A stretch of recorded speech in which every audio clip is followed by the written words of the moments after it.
They did quite well. They came in third place overall out of about 180 boats. Oh, that's good. Who are these guys? Sam Scott Oh. and Zeke Jarvis Uh-huh. were the two that came in third place.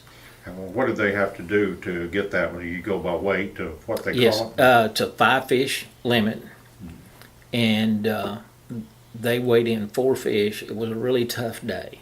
Mm-hmm. It drizzled all day long on them, and was cool. And the lakes had just received a lot of cold water from the rains that we've got, which was a blessing, but it still has a tendency to turn the fish off. Mm-hmm.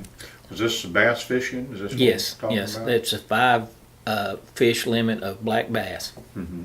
When the weather's like that, do they tend to? Well, I guess they still get hungry though, don't they? What we call in the business, we call it lockjaw. They get lockjaw when the weather, when the water temperature gets cold, especially this time of year because we're going into spawning season. So it was hard to catch. They were Very hard to catch. They did quite well. Yeah. What was their secret? Do they just had a good day fishing? I guess. From what I understand, they fish brush piles in front of boat docks, Oh, okay. almost exclusively all day long.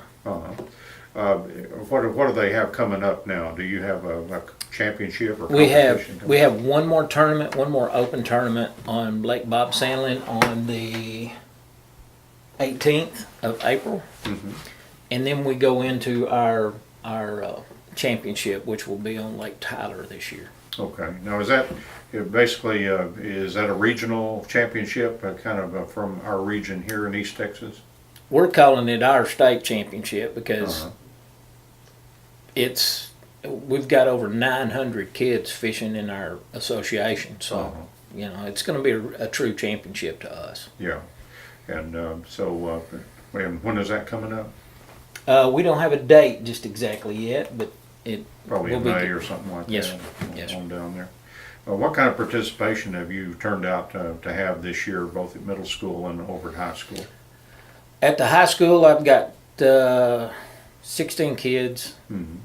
They don't always are not able to show up to fish. All our tournaments are on Saturdays, but every once in a while, you know, you've got family issues, and then you've got other sports. Yeah. And at the middle school, I've got about 40 or so that fish on a fairly regular basis, but we haven't been able to fish a whole lot this winter. Yeah. We fished some in the fall, but we hadn't been able to fish because in December, January, and February just because of weather issues. Yeah, we've talked about that in all sports, and it certainly would affect the fishing too. There's a lot of that lockjaw you're talking about with the cold Not only rain the lockjaw, but the middle school kids fish on the from the banks. bank, Yeah, and you got mud and sure. Cold and that sort of thing. Now the high school kids have to fight the cold, and they have to fight the wind and the rain on occasion. And at Cedar Creek, it was a really dreary fishing day. That's something in it. You talked about 900 kids.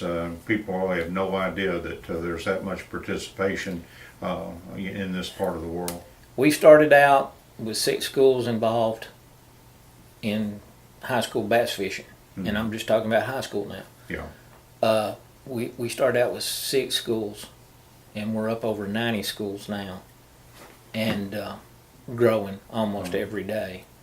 And we divided into 2 different regions last year because we just had so many boats and coming to these tournaments, just almost more than we could handle. And now we're probably going to have 4 divisions next year because we feel like over the summer we're going to grow even more. Yeah. All right.